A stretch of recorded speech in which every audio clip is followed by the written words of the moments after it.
जैतै परान रे राजकुमार बनतै सजन मनीष के जैतै परान रे राजकुमार बनतै सजन आज लगतै जान के हरदिया रे परनाम जैतै निकल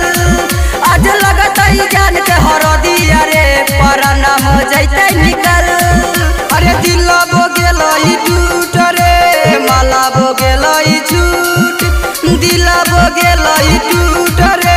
माला बो गेलै छूट आज लगतै जान के हरदिया रे परनाम जैतै निकल आई लगतै जान के हरदिया रे परनाम जैतै निकल। Star digital recording studio Dalsinghsarai.